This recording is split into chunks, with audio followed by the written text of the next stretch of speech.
everyone, and welcome to episode 188 of the MTG Goldfish podcast.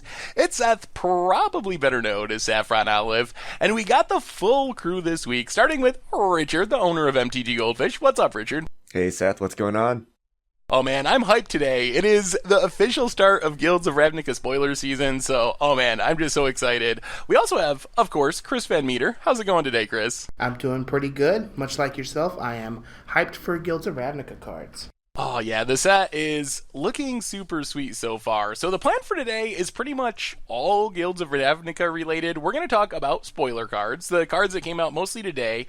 We also have a couple of supplemental product stuff we wanted to mention quickly, some guild kit news involving basic lands, some Mythic Edition stuff, the foiling and whatnot. So we'll get to that, but first we're going to start with spoilers. However, before we jump into it, a super quick shout out to the sponsor of today's podcast, which is spikesacademy.com, the world's first Magic the Gathering e-learning academy. They got online courses by some really great players like Hall of Famer Paulo Vitor Damator Rosa, so you can check them out at spikesacademy.com and even get 10% off if you use the discount code Goldfish. So also, if you want more information, spikes_academy on Twitter, check them out. So thank you to them so much for their support. And with that out of the way, let's talk Guilds of Ravnica. So today was the official start of spoiler season. We got a handful of cards. Some of them are pretty absurd, though. So any broad thoughts about Guilds of Ravnica before we kick it to Richard to go through the specific spoilers? It feels very Ravnica-ish. It's just, we have so many gold cards, and they really represent their respective guilds. So we do not have a Battle for Zendikar situation where you're like, is this really a Zendikar set? Every card we've seen so far feels really on theme, and everyone's kind of aligning with their guilds and drawing up their factions. So, so far so good. It feels very Ravnica. Yeah, it certainly feels very Ravnica. The guilds are going to kind of be exemplified by these cards, which I think is really cool. Ravnica always tends to just be like an hit it out of the park, great sets. One thing that's really interesting for me as a whole from these two Ravnica sets, though, is I saw a little snip from something posted by Wizards that, in the creative design for the whole set, 5 guilds overall are going to be influenced by Bolas, and 5 guilds won't, so that kind of sets the stage for where the struggle is going to be. But it'll be really curious to see which guilds are being influenced by Bolas. Those are the guilds that will have the 5 planeswalkers amongst the two sets, and I'm just curious to see how they kind of feel make that known in the card mechanics and how the cards actually work.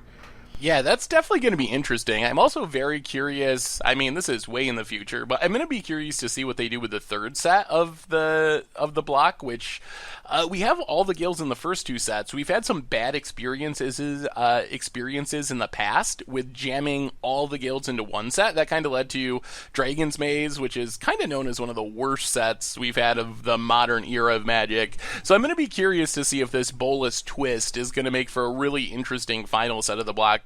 But that's way in the future. That's this spring. We have some sweet new cards that are coming out in under a month now that were just spoiled today. So, Richard, why don't you guide us through some of these sweet new Guilds of Ravnica spoilers? All right, let's start off with basically the hottest card of spoiler season. Everyone is talking about this. I know you guys are both very hyped for this. We have Assassin's Trophy, black and a green, so 2 converted mana cost. It's an instant. Destroy target permanent and opponent controls. Its controller may search their library for a basic land card, put it on the battlefield, then shuffle their library. I can't believe they printed this card. I really think this is in the conversation for best removal spell that has ever been printed in 25 years of Magic. It is just absurd. Yeah, it blows my mind. Think of how you felt the first time you saw cards like Abrupt Decay, Deathrite Shaman, coincidentally also both Golgari cards. Jace the Mind Sculptor, Chandra Torch of Defiance. Those are the types of emotions that are being evoked by this card, and I'm getting that sentiment from a lot of people who don't even realize that it says target permanent and not target non-land permanent. This card is absolutely insane. It's going to change the landscape of Standard, very similar to how Dismember affected the Standard format that it was in. It's going to be insane in Modern. Like, it gives these, rock style decks even more gameplay against like Tron, because you can hit the Tron lands. It's great against blue white because it gives you ways to interact with their planeswalkers. It can also kill Colonnade. It can kill Search for Iscanta, or if Search for Iscanta has been flipped, it can kill Iscanta the Sunken Ruins. In Legacy, this allows you to hit the same stuff that Decay hits, like Back to Basics and Ensnaring Bridge, but also kills Jace and the Bug Mirror and the Sultai Mirror. It hits Tabernacle at Pendril Vale if you need to against a deck that has that. Like, this card literally does it all. And from what we've seen, with Path to Exile, like, giving your opponent a basic land is not as much of a drawback as you would think to be stapled onto a card that is this powerful. Yeah, I think the drawback is more of a concern in Standard, where I feel like, obviously, killing your opponent's land and Werewolves on turn 2, you're not really coming out very far ahead in that exchange, although it does scale well to the late game. If you're killing a Ral or a Teferi or something on turn 5, then the land is much less of an issue in Standard. In older formats, this card, it is just so insane. Like, it answers Tron, whether you're on the play or the draw, which is usually one of the big tests for being able to answer Tron, and it might be enough where it just shifts the, Jund or Green-Black X mid-range matchup, which is traditionally really bad against Tron, to maybe even being favorable. You can just play 4 of these in the main deck and have a sinkhole against Tron that is still a great removal spell, killing Gurmag Anglers and killing things in other matchups. And I didn't even think they would reprint Abrupt Decay. I thought that might be, with how Wizards has been printing spells, that maybe that would be, off limits for Standard. And they printed something that I think, at least most of the time, is just better than Abrupt Decay, which is just insane to me. Yeah, so you guys pointed out the difference that it can hit lands. 2 other key differences in this card. You can only kill things your opponent controls, which I can't think of many plays where you need to kill your own stuff, but that is a thing. And the other thing is the basic land that they get does not enter the battlefield tapped. So it's kind of like Ghost Quarter in that sense. I don't know how relevant that is, but the templating on this card is different than what you would expect. When I first saw the card, I thought it was okay. But then Seth convinced me when we were talking pre-podcast. I'm like, yeah, you jam this into Jund and you suddenly Tron is no longer a problem. This is great against Tron, but other things. How many times have you died to, say, Ink Moth Nexus holding an Abrupt Decay?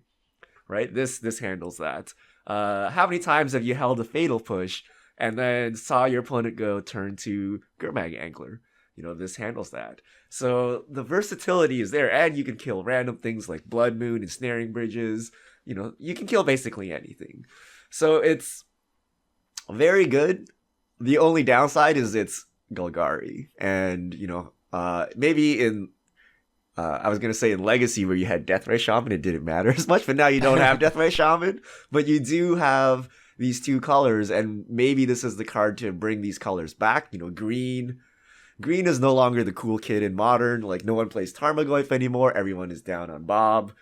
Maybe this brings them back to the forefront, or maybe these colors are still bad, and then thus no one actually plays this card. So what do you guys think this will do to the metagame? Will people just be jamming Jund again and remember the glory days of, I don't know, Bloodbraid Elf into Liliana? Or are we still going to be on the, let's stay with Grixis Shadow. Let's stay with, let's avoid green and just use the big black creatures instead. I think the card is just insane. It goes into Jund, obviously. It even, frees you up more so to play your Bloodbraid Elf, right? On an open board, a lot of times you might want to hold your Bloodbraid Elf back, because if you hit something like Maelstrom Pulse or Terminate or Abrupt Decay, it's going to be a brick. But at the very least, this just turns one of their dual lands into a basic land, which is always going to end up being fine. I think that it might make something like just straight up black-green more playable again. Some of the holes that the black-green deck has, would be against the blue-eye control decks, and this really, really helps give them that cheap interaction for planeswalkers, or the way that the blue-white deck would normally pull ahead. I think it's going to completely set the pace for Standard. how you have to be super invested to play like, you know, your Lyra Dawnbringer or you know, a Teferi or a Ral or any of these other 5 or 6 mana threats when this card is in the format. So it's really going to push creatures to be lean. You're going to want to get value on enter the battlefield triggers. One of the things that I've been excited for is trying to find all these cool creatures that you can get with Militia Bugler in Standard. And like Bugler decks seem like the perfect way to try and foil people leaning on Assassin's Trophy. Yeah, I think it's definitely going to have a pretty big impact across formats. I think in Standard, I actually really like that it's a efficient way to deal with Teferi. One of my concerns about moving forward, especially with these Surveil cards and like the guilds we're seeing support of, is that Teferi would just dominate the format. And having a clean 2-mana answer that is also good in other matchups is, I think, a really big deal and going to be very helpful there. In Modern, I think it's a card that you're going to want to play. Whether or not it just completely makes Jund the best deck in the format again, like are we going back to 2013 or whatever it was, 2014 when Jund was the best deck? I don't know about that, but I feel like it is something that you're going to want to build your deck around because it's just so hard to imagine this card ever being bad. Like there's other removal spells that are very strong, they at least are bad in some matchups and some scenarios, and because this hits lands as well, it's almost never a dead card. In the matchups where you don't need to kill a creature, hitting a land is going to be really relevant, and hitting big planeswalkers is a big deal. So I think this, I don't know where we're going to end up with this, but I think it is definitely going to shake up Modern and have a huge impact on what's viable in Standard. Just play a deck with no permanence. I'll show you. There you go. Baron Glory, new top deck. The card is just insane. As soon as they go up for pre-sale, I'm going to snap get my playset. Like, this strikes me as a card that's going to be $15 to $20 very quickly. So Chris alluded to this. So if you think this will warp the Standard metagame, or basically any metagame, how do you deal with this? And value and, you know, lean creatures, enter the battlefield triggers, you know, token producers, things like that.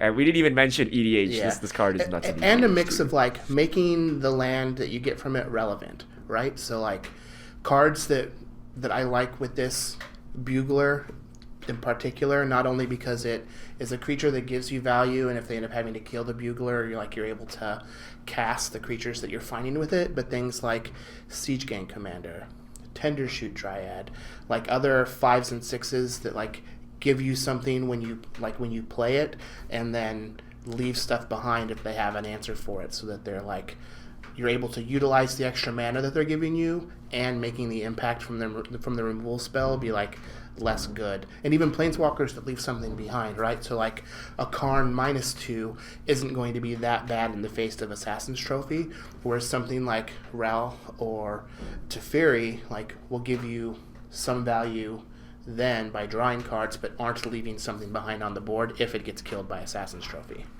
All right. Next up, we have a blue mythic, Dream Eater, 4 blue. It's a Nightmare Sphinx. It's a 4/3, flash flying. When it enters the battlefield, a Surveil 4. And when you do, you may return target non-land permanent and opponent controls to its owner's hand. I feel like I'm missing something with this card. Like, I don't really understand. Like, I see how it's fine. Like, you play in a control deck as, like, your kind of finisher, but it dies to Lightning Strike and Wizard's Lightning. Surveil is powerful. Like, it can flip your Search for Iskanta, but I like the creature type. It's a really spooky-looking card. I like the art of it, but I'm having a hard time actually parsing out if this is a card that's playable in Standard by any stretch. The existence of this card, with how it is, casting costs, rarity, leads me to believe that there is another type of Narcomoeba-like card that is going to make Surveil 4 worth the rate that you're getting on everything else for this card. So imagine if there's a 4-mana 2/2 flyer that's Narcomoeba. So you can have 8 Narcomoebas in your deck. That makes this card not only like a large flash flying threat that gives you some tempo value, but it's also gaining you additional value from the Surveil. That's a scary argument. So I was talking to Seth before the pod. I don't understand why this is mythic. And I think we've all come to the conclusion that Surveil must be a lot stronger for this card to be worth it, because on its face, it's a 6-mana 4/3, dies to Lightning Strike, bounces something, flash flying. Like, I understand it's very strong for limited, but for standard, this seems like a very unexciting mythic. And if we say Surveil 4 is what makes the difference, maybe. But it's a little scary that, if we do have, say, a 2/2 flying Narcomoeba, that makes all your other Surveil cards very, very strong, right? Like, not just Dream Eater, but just your random cantrips and things like that. So that is exciting and also scary, but I just still don't like Dream Eater. Like, it's like so bad that, the combos are not obvious, and it just, I don't know what's the point of this. You open this as a new player, are you very excited? I guess you get a wall of text, but it's just like, and I don't know. I think it's more of, I suspect it's a limited, power balance thing, as opposed to there's going to be some crazy standard combo, but we'll see how that shakes up. It would be pretty good at rare and limited, I think. Like, it's kind of a very easy 2-for-1, and in limited, the removal's a lot less efficient, so the 4/4 fly or 4/3 flyer is actually a lot more scary than it is in standard. So it might just be bumped for limited, although we still have a ton of cards to see. So while I'm not sure about getting another Narcomoeba, maybe Wizards goes that far, I wouldn't be surprised if there were some Surveil payoffs that are going to be coming that make it look better than it does right now. Yeah. All right. Next up, we have Niv-Mizzet Parun. I don't know what this word is. Blue, blue, blue, red, red, red. That's right. We have 6 mana symbols on this card. 5/5, legendary creature, dragon wizard. This spell cannot be countered. Flying, when you draw a card, Niv-Mizzet deals 1 damage to any target. When a player casts an instant or sorcery, you draw a card. I should just say this spell cannot be cast. I think that's a big problem. Like, I like the card, but that mana cost. How does anyone ever? Are you still concerned about casting Chain Roller? So this card has a couple things going for it. It's a dragon, which is relevant because you have cards like Dragon Horde and Sarkhan Fireblood. So that will certainly help with the mana cost requirements for this card. But with it having such a prohibitive casting cost, I really felt like it should have either some way to protect itself or some sort of enter the battlefield trigger and not just this cast trigger. That being said, when I first saw this card this morning, I was like, well, you're actually going to end up drawing 2 cards probably, because there isn't a spell outside of Murder or Vraska's Contempt that can actually kill this. But now that there's Assassin's Trophy, it's just like, oh, this is real bad now. Like, I invested all of this into this dragon, and then it's just gone for 2 mana.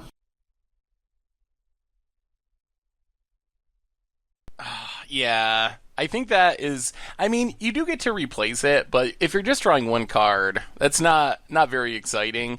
I think it's a card that seems very sweet for Commander. It reminds me of Mystic Remora, just having almost a free Mystic Remora in your command zone where you just don't have to pay the upkeep or anything. So I think it's a fun Commander. You can do some janky casual combos with Curiosity and go infinite, but as far as Standard, it seems like you have to be really dedicated to being Izzet just to cast it, and I don't know. I don't know if that's even if you are Izzet with the removal we're going to have in the format. I'm curious not sure why if this wasn't Niv-Mizzet just will 6 actually be mana. good enough. Is there a problem if this card is played in a mono red deck or a mono blue deck? I don't think so. It's too easy to cast. I think it really just it's Izzet, and you have to be dedicated to Izzet, and you need I don't know. It's just so cool that this is just I'm sure there's gonna be cards like this for the other guilds, right? And my guess is we will have a land that helps you cast this in some way. Maybe, think some kind of Nykthos type land, but not Nykthos in this case, right? Maybe you can filter all your mana into your guild colors or some kind of devotion guild color thing. One thing that I have noticed is that the guild aligned cards all have watermarks. So there could be some type of land that cares about watermarks, similar to what was in Unstable. Ooh, that could work. I do really like if you untap with this in the right deck, it's pretty insane. Being able to opt to draw 2 cards and deal 2 damage is Like, if you actually cast it and untap it, you should just win the That's game in fair. like one turn of having all your mana with this on the battlefield. It instantly like turns on like Keranos, pairs well with the Locust God. This will be I a think it'll very, be a cool fun brawl EDH commander card. too. All right, we have some split cards. Response to Resurgence. So Response is hybrid Boros mana, so red-white, hybrid red-white, so 2 CMC.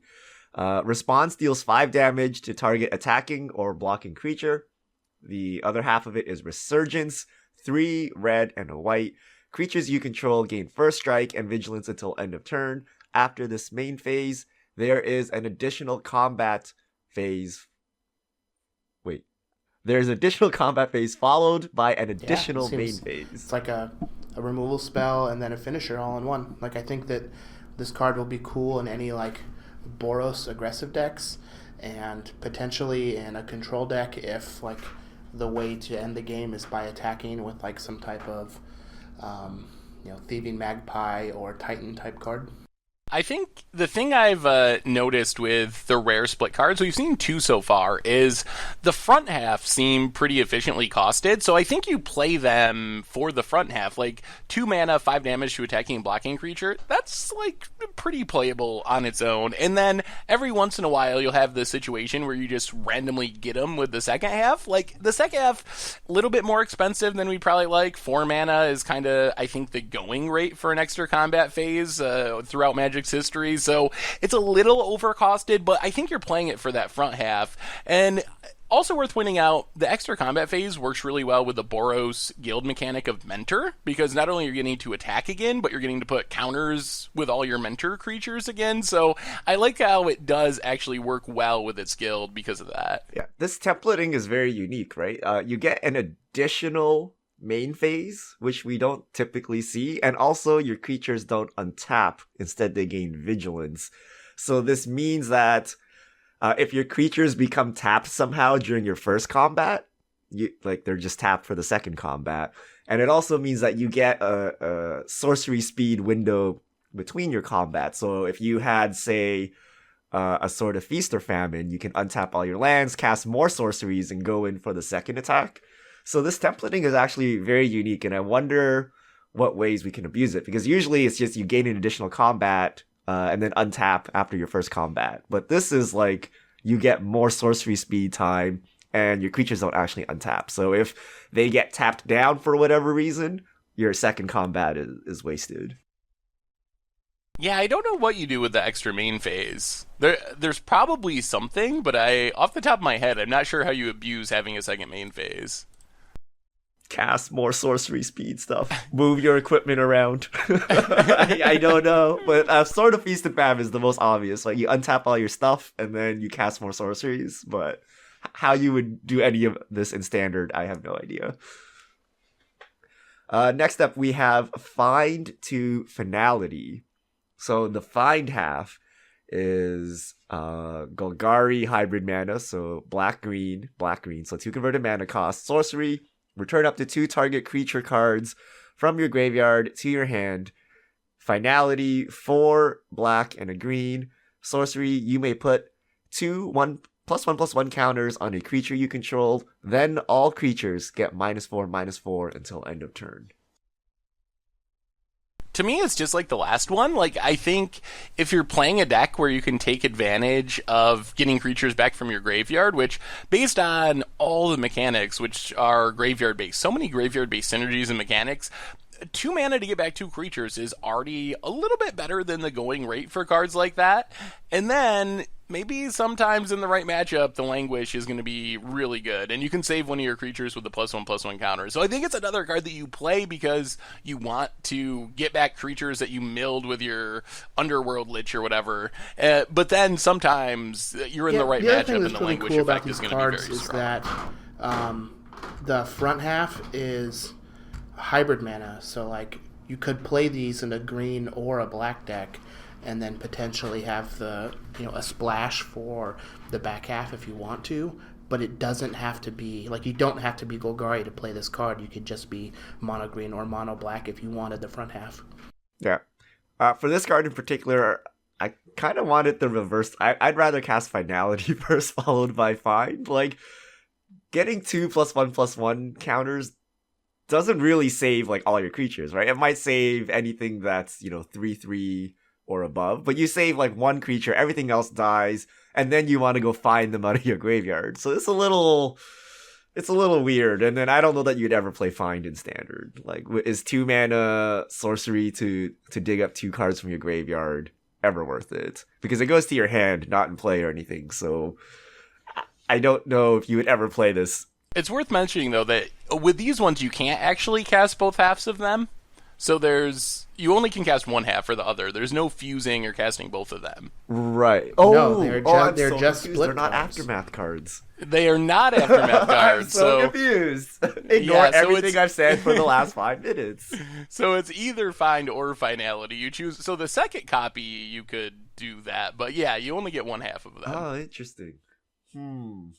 Okay, now all your comments might make more sense. I thought it was Aftermath this entire time, and I'm like, okay, you cast Find and you flash back Finality. But okay. Well, this is interesting.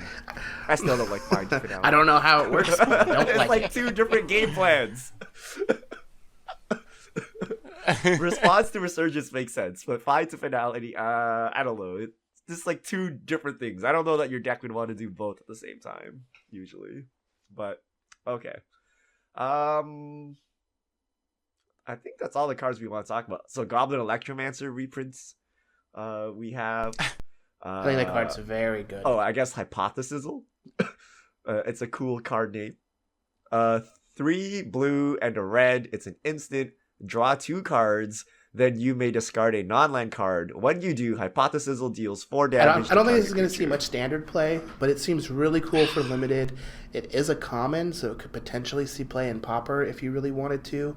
Instants that draw 2 cards and then deal 4 damage could potentially be very good. But I think this is just like a cool, is it flavored card that I'm going to be happy to play in limited and maybe even in Brawl. Yeah, I think that's where it fits. In Standard, 5 mana is kind of a lot, and then if you want the damage, you don't actually end up a card anyway, so we do need something to replace Glimmer and Illumination, both of which are rotating, but I'm not sure that this will quite get the job done. Well, I know what's going to happen. I'm going to be hellbent. I will draw this card. I will cast it. I will draw 2 lands, and then I will concede.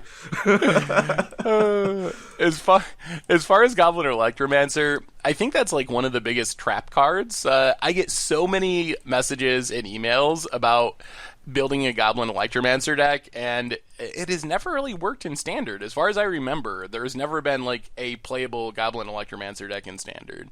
It is technically a modern staple being reprinted, though. Well, you have Niv-Mizzet. Storm. You have Niv-Mizzet. You have Electromancer, and you go off, Seth.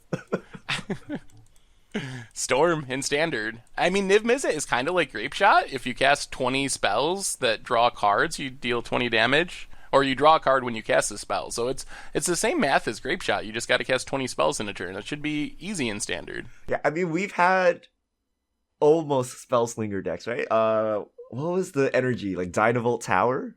Oh, Dynavolt Tower. There was a time when Dynavolt Tower was basically was good. blue-red spells deck, right? So Wizards doesn't like Storm, but they'll throw us like spell decks sometimes, right? So this could be a thing.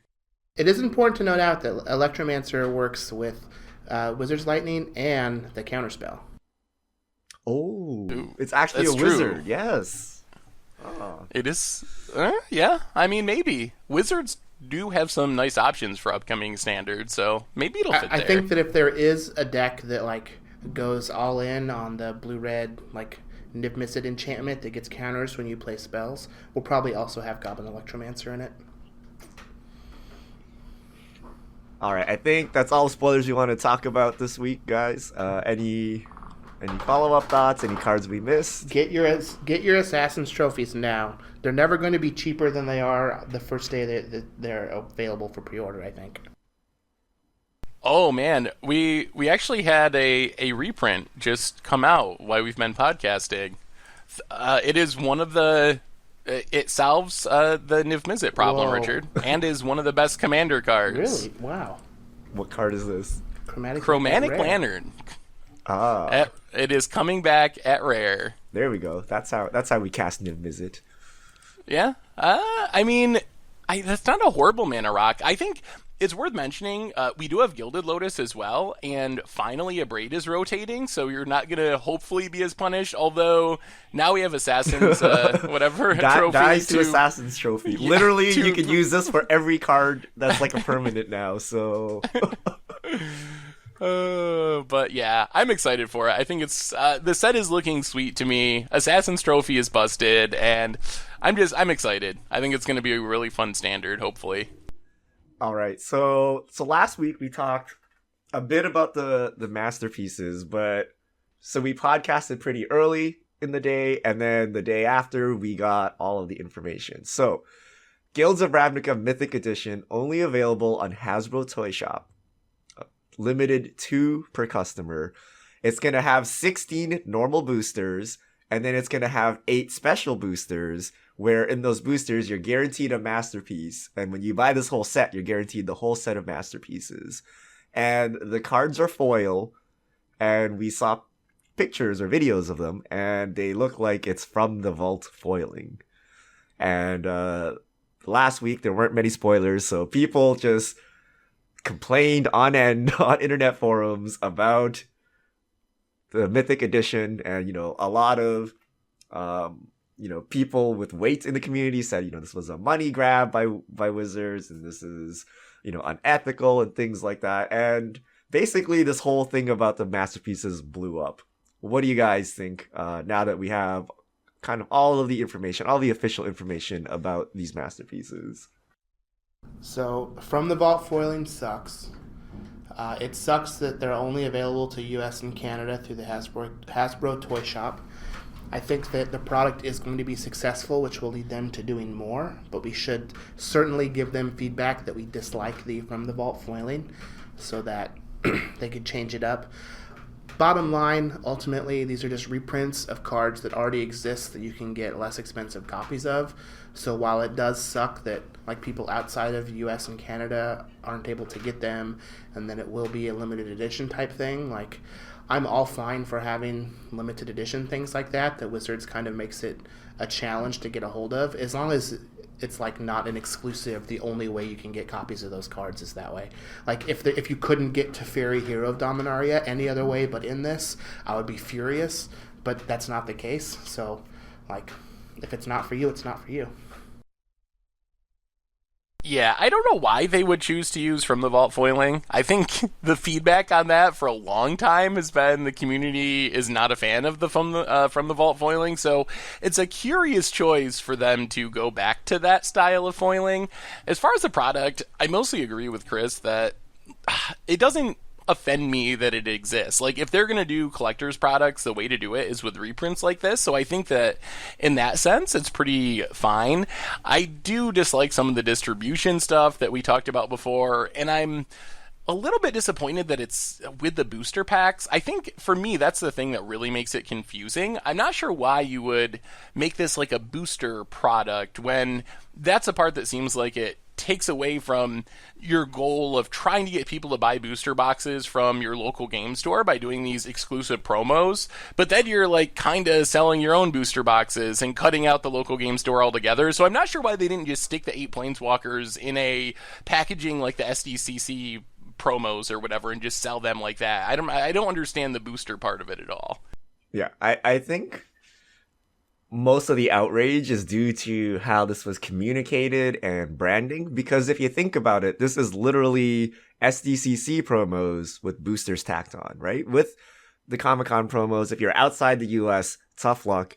It was limited quantity, right? And it was super expensive, right? And kind of those arguments that are being levied against the Mythic Edition, you could have said that about SDCC, but there was no outrage. I think part of it was when you use the word masterpiece, people expect high quality premium cards available in your boosters, like normal boosters, right? And it's kind of that overloading of the term that people are upset about. If we just called this, I don't know, new Ravnica full art Planeswalker promos or something, I don't think you would have had the same outrage. But because they were called masterpieces, people are very upset, and it's a perception thing And as far as the money grab, I do think it's a little weird that they've added boosters onto this because it adds to the price of this, right? Because they'll say, okay, the MSRP of a booster is $4, right? In reality, when you buy a box, the boosters are a lot cheaper. And, the fact that you have to buy boosters just to get this, makes it feel a bit worse. But I still think these will sell out. Everyone will just, October 3rd, everyone will hit F5, jam onto the Hasbro toy shop, hope you don't time out, and then check out too. And that's what will happen. And then Wizards will see this as a huge success, right? And then we're all kind of doing this with the fear that, if we don't buy this now, it will, we'll never get it. And I don't know. It just creates this mass hysteria, and that's what they want. And I'm not sure if that's good for the game, especially if it's from the vault foiling, because everyone hates from the vault foiling. And then you're gonna have the 10 Reddit posts that, I left the Mythic Edition in my car for 2 hours, and now it's like, a rolled up piece of paper. So I can already see this happening. So I don't know. It's weird, but I see that they're trying to do new things and they're trying to increase their revenue without affecting normal players, right? Because what they could have done was said, we're increasing booster packs by 10% to make more money, right? But instead they're just hitting, an optional segment. I feel like there's just this disconnect between who they perceive is going to want this product, right? Like, I having the boosters with it, 24 packs, it makes it playable, right? So you think that it would increase the range of players that would buy this product from, people that are only collecting and they want that SDCC experience, and people that also want a booster draft tacked onto it. But I feel like the numbers of people that are going to buy this product to draft all 24 packs and have it as a draft experience are going to be, it just has to be so astronomically low that it's going to hurt the sales of the product, because there are people that would buy it if it were just the 8 promos priced accordingly, that aren't going to buy it because they don't feel like the extra money for the packs adds enough value for them to get it as a collector's item. Yeah, I think it's definitely odd. I understand their impulse to make this product because it seems like free money from their perspective, and I think it is. Like, Mero was talking about it and why it wasn't released to local game stores and only through the Hasbro toy shop, and kind of said, we don't know, if this product will sell. And I was like, no, everyone knows. Don't give us that. It's going to sell out. And I think the biggest concern is if this is, once this sells out, is this going to become the new norm? Because this is pretty close to Wizards being able to sell singles. So, they are reprinted singles, but really it's about as close as they've been able to get to directly sell singles to players. And if they just sell out in 5 minutes and make $2.5 million off of 10,000 copies or whatever it ends up being, why wouldn't they just keep going further and further down that road? It's just so easy to add to their bottom line. And then I don't know what the overall ramifications to the game's economy would be if this became the norm that was happening all the time. Yeah, I think everyone will complain and say boycott this, and then they'll go in Hasbro Toy Shop and buy it anyway because, they think it's going to increase the price, and then Wizards will just keep doing it, right? It's high priced collector's item reprints of things you can already get cheaper. So they'll do it as much as they can, and hopefully not to a point to where it floods the market and affects the price of the normal printings of the cards. As long as it doesn't do that, then no harm, no foul. Wizards can do what they want. They're a business trying to make money. The more money they make, the more resources they have to make Magic better. So what does this mean for pack foils? So, for example, pack foil Liliana the Last Hope. Is this bad news for that? Because you expect this card to be reprinted in these promotional aspects? Because prior to all of this, prior to the new age of Magic, there weren't that many channels of reprinting premium cards, right? We basically just had expansion sets, but now we have all these supplemental products. We have these promotional masterpieces. We have the regular SDCC things. Does that devalue my pack foils now going forward? So if it was a different, new, or better foiling process than the FTV foils, then I could see some potential argument for that. But the FTV foils suck, and we're going to be looking at, the price affection is going to be similar to what we saw with things in FTV, right? So like, think of how GTA's price was affected. Think of how Dark Depth's price was affected. Not significantly.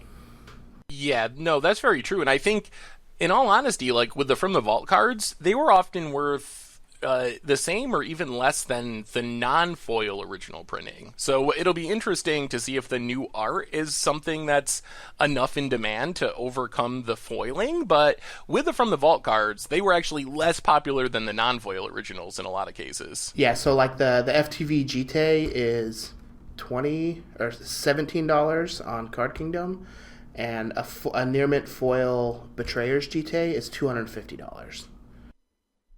So probably not a real concern as far as devaluing. And also we've seen like there was a Pro Tour or GP promo of Liliana the Veil, and the original Liliana the Veil is still, it didn't crash based on that reprinting. So I wouldn't worry too much about my original foils based on this. Yeah, and Watsy, please just get rid of this From the Vault foiling. Like, have you... so, Chris, you work at a card shop. If you just look at any other TCG and you hold their cards feel good. And I'm like, Wizards has been doing this for 25 years. Like, why are we still talking about card stock quality? Right? Like, they've been doing this since the dawn of cards or whatever. And why is this a problem? You open a Pokemon pack, you're like, wow, these cards feel premium. I don't have to worry about them bending. They don't feel too thin. Just new cards like Final Fantasy or whatever. They feel good. And then you open like a From the Vault foil and you're like, what is this? And why do we still have this? I understand at some point they had to try it, but it's been like years and years of complaining and like they really haven't stepped away from it. Yeah, I would like for them to move away from the FTV foiling. I would like them to move away from foiling period on those products, but that's just me. Oh yeah, like these Planeswalkers and non-foil. Oh, then we would be talking.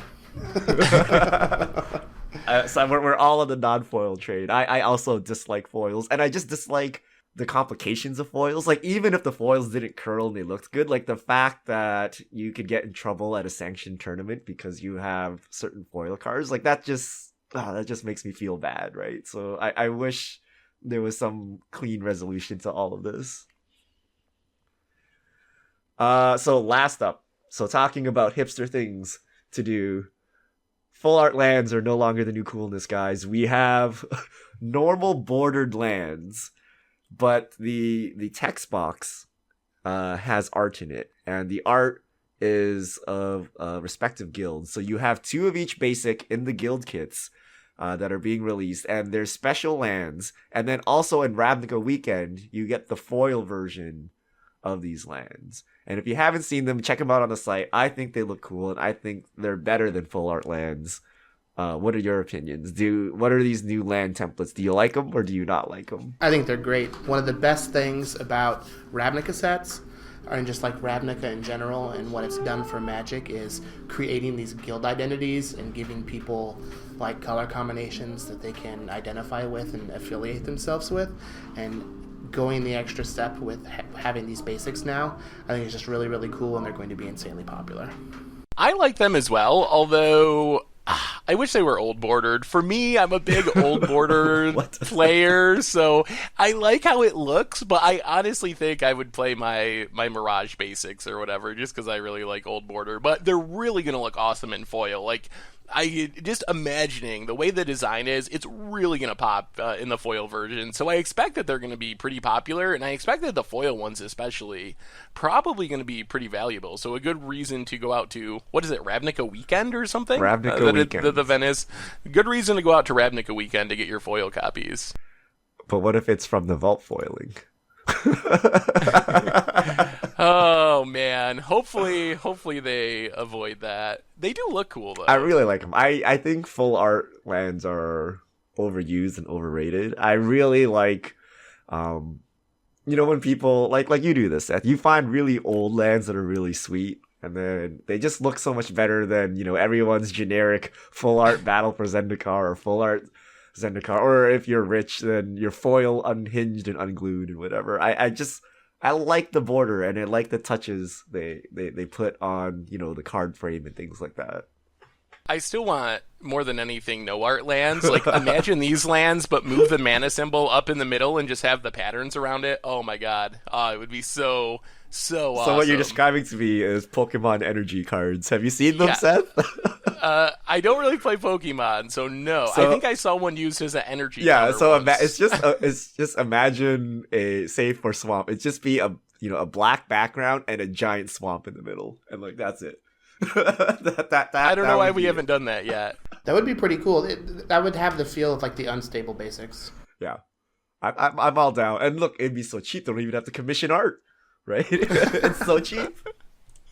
That'll be next year's masterpieces. No art lands. I would love it. I would play those all the time, especially if it had the old border.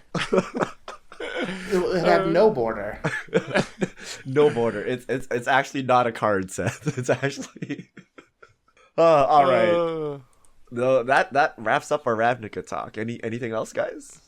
I'm excited. I think that about covers it for me. Assassin's Trophy is going to be awesome. The more I see, the more hyped I get. So I'm just excited for the next 2 weeks of spoilers.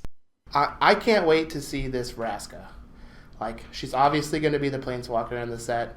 I have been wanting another good 3-mana Planeswalker for some time, and Sarkhan just didn't hit it for me.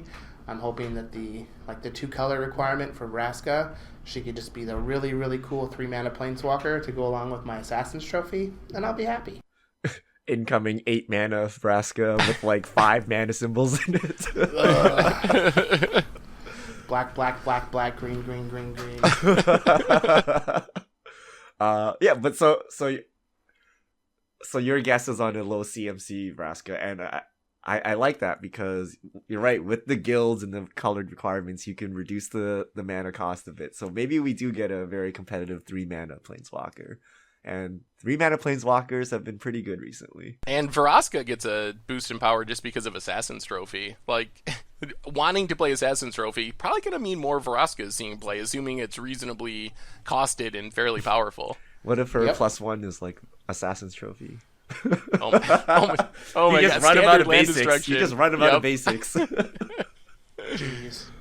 All right, let's move on to Fishmail. If you have your questions, send them to @MTGGoldfish with the hashtag MTGFishmail, and we'll get to your questions on air. Okay, Frizzle, this is the question that everyone's been asking. What if we had Snapcaster Mage with Jumpstart? So 2 mana, 2/1, flash, with when this creature enters the battlefield, target instant or sorcery in your graveyard gains Jumpstart until end of turn. Is it too busted for standard? I tweeted that exact card last week. I think at 3 mana it's okay. I believe that at 2 mana it would be too busted, but I think at 3 mana it would be good but not busted. Even at blue-red? I think at blue-red it would still be too good. I think it really has to be more than 2 mana. I think it also has to be a 1/1. Ooh. Yeah, that might be true as well. Even at 3 mana? You couldn't get away with 2 power at 3 mana? Maybe. So what is our conclusion here? It has to be red-blue at 2 mana and be a 1/1 Jumpstart Snapcaster. I think it's got to be 3 mana. We can quibble over the rest of the stuff, Yeah. but I don't think you can print it at 2 mana even as a 1/1. So the problem is that if it's a wizard, then you have literal lightning bolt in the format. So Yeah. do with that what you will. I don't know, given that we have like Torrential Gear Hulk, I think 3 mana is not like 3 mana is I think very safe. I think because Sure. it's like close to Gear Hulk. I think 2 mana is doable. I don't know. I remember Snapcaster in Standard. I didn't think it was that bad, but maybe I don't remember correctly. Was it really that bad? Like it was No, only not bad in because it had Standard, Delver, right?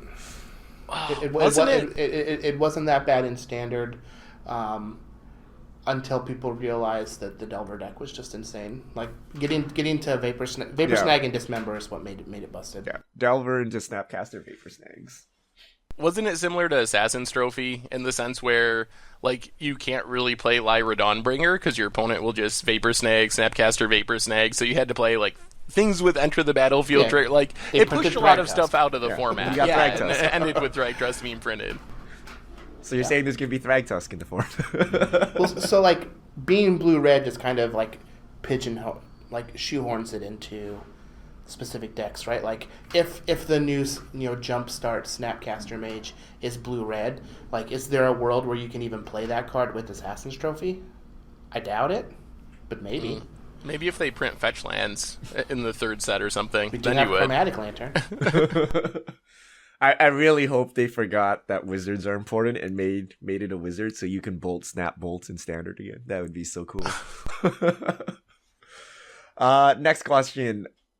Layered Leatherwood. What guild would you say each of you identify with the most? What about the least? Well, least is easy. It's Boros for sure. Most, it's one of the blue ones. I took the test that they put out and it said I was Simic, so I guess I can go with that. Although I can see arguments for Dimir as well. But either Simic or Dimir, I think. For me, it's Gruul is who I identify with, like by far the most. As far as that I least identify with, probably Dimir. So We're like the opposites. Yeah.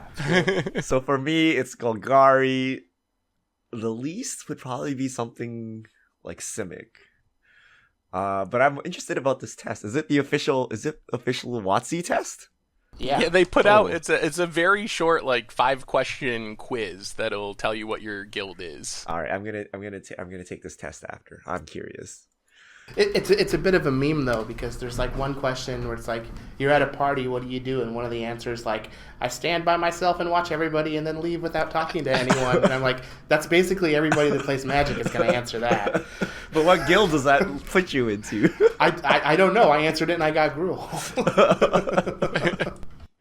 All right, go game show. Hi Seth, you say standard gets stale after a few months, but I feel it's less stale than modern since rotation changes every so often. Don't you get tired of playing against Affinity, Burn, Tron, Coco all the time? The thing that makes Modern so unique is there's so many viable decks. Like, when you talk about the best deck in Standard, recently that's been 30%, even 40 or 50% of the metagame. When you talk about the best deck in Modern, it's like 8% of the format. So even the deck that's dominating, finger quotes, the format, you're going to play like once every GP maybe. So there's just so many viable decks that it naturally keeps itself fresh just by being so diverse, even without a rotation. So it doesn't really get tiresome to me in the way that Standard does. Yeah, I feel the question does highlight a good point though. Like, we never talk about the strengths of Standard, in that it's fresh and there's always new brewing, because when it happens, we're too busy breaking down spoilers, we're too busy brewing new decks, and we don't really just sit around and praise Standard. But this is the time where we praise Standard, but we just don't do it directly, right? When we're hyping up new decks and thinking about new combinations you can play, this is kind of the praise Standard should be getting, but like no one actually says it because they're too busy doing other things. Plus, like in the age of information that we're in, so many matches of Standard get played on Magic Online, with there being such a small card pool compared to Modern, it gets solved quicker. So like you feel like it's stagnant, but that's just because like the Nash equilibrium is way shorter as far as the time frame goes. All right, next question. Xenos Fan 2. Why doesn't Qasali Ambusher see more play in Modern? It's a free turn 1 creature and stops Delver and Goblin Guides. So then you have to play Temple Guard. Do you guys know what this card does? Yeah, I do. 3 mana, 2/3 with reach, and you can play it for free if you have a plains and a forest, something like that. Yeah, so you can play it with flash and free, and your opponent is attacking you. You control both a forest and a plains. Oh, and it has to be attacking. It seems very matchup dependent, and if you're not getting it for free, I don't know. Is a 2/3 for free really even that good in Modern? I mean, it's good if your opponent has like exactly Goblin Guide. Yeah, I guess that's true. Yeah, the problem is you need to cut something and put this in. But I'm surprised I've actually never seen Temple this. Garden in your deck. There are not a lot of decks that can play Temple Garden. Yeah, maybe this is a job for Against the Odds, Seth. It does sound fun to get people. No, I can promise you that no one expects Qasali Ambusher to eat their Goblin Guide on turn 1. So maybe like Qasali Ambusher, Mana Tithe, just all the like gotcha cards in one. Maybe. You'll never win, but man, you'll make some surprised opponents. And like, why does it have reach? Who expects a cat to have reach? Like, why? Long pause, duh. So they can climb. I did a deck doctor type show a few years ago on Twitch, and one of the decks that I had to work with was a cat tribal deck in Modern. And Ambusher seemed sweet on paper, but it was just miserable in practice. Like, it was just not good. It never happened. All right, next question. Zorath, where do some of these weird terms come from? Let's see what we know. Cantrip, dork, dirtle, jank. I don't actually know where any of these terms come from. Like, So, what is a cantrip? Cantrip is a term that comes from Dungeons & Dragons. Cantrip is a class of spells that you can use as many times as you want. They're usually minor effects. So that translated over into Magic, where a cantrip is just a cheap card that replaces itself, that you just are able to use those type of effects over and over again. So that's where the term cantrip comes from. Junk came from... Oh, jank. Or jank. Jank. Jank that's a term that I hear people use in the real world, but I don't know where it came from. What about dork? Where do mana dorks come from? Anyone know? A dork is uncool, so it's not a cool card, but it just provides mana for you, and it's small. So dorks are small and uncool. I associate Dirtle with LSV. I have no idea if he actually is the first person to say it, but I associate it with LSV. I remember the first time I heard dirtle was from Michael Jacob, but I don't really know where it comes from. It's not even a word, right? Like, this is the problem with Magic. You know all these things, and you're like, is it a word or not? I don't think dirtle's a word. Yeah, No. I mean, so if you say dirtle to a stranger, they're just gonna that look at you weirdly. It's just something that I remember from a million years ago. Although it is pretty synonymous in gamer culture, so regardless of the type of game that you play, if somebody is in that gamer culture and you say dirtle, they're going to know that just means to spin your wheels. Right. All right, last question. Chaotic Apathy 15. I was buying my playset of Gifts for Storm and saw Card Kingdom had 8 spellbook versions for half the cost of regulars from Modern Masters. Just wondering why they were so cheap. Is it the foil This is issue? the Jace spellbook set. Is that just cheaper in general than everything else? It could just be that we had a ton and we wanted to move them. Let's pull up the website right now and look at it. So Modern Masters is $449, $499, and the spellbook Jace is $349, so it's a buck less. I actually don't even remember these spellbooks. Are they from the vault foiling, or are they a different type of foiling? No, so they actually use a normal card foiling, and okay. With each spellbook you get the whole array of 8 cards or whatever it is, Yep. But then one of them is randomly foil, and so they actually look really, really cool, but it wasn't very popular because it's only the blue card. So for people that don't play blue, that's not something they're going to be interested in. And it was the printing form was really, really low. So if you're looking to spec on something, I think that cards like the Counterspell and the Brainstorm from the signature spellbook, halfway decent specs because they're generally underpriced. Who doesn't play blue? Everyone loves blue. That is not true. All right, that's all our Fishmail questions this week. If you have questions, you can send them to @MTGGoldfish with the hashtag MTGFishmail, and we'll get to your questions on air. And I think, unless we have anything else on the way out the door, I think that brings us to the end of episode 188 of the MTG Goldfish podcast. I actually was going to say it at the beginning when we talked about Spikes Academy, but just big ups to Paulo Vitor. He placed top 4 this weekend in the team Unified Modern Tournament Grand Prix, and that is his 4th team top 4 Grand Prix finish this season, which is pretty insane. That is super insane. So make sure you check out Spikes Academy because he knows what he's talking about. SpikesAcademy.com, 10% off with the coupon code Goldfish. Good segue. That was a good one. All right. Thank you so much to Richard and Chris for hanging out. Thanks to everyone for listening. Thanks to Spikes Academy for the support. So have a wonderful week. We'll be back next week with another full week of Guilds of Ravnica spoilers. So we'll talk about it all then. Until then, have a good week. And this is the crew signing out.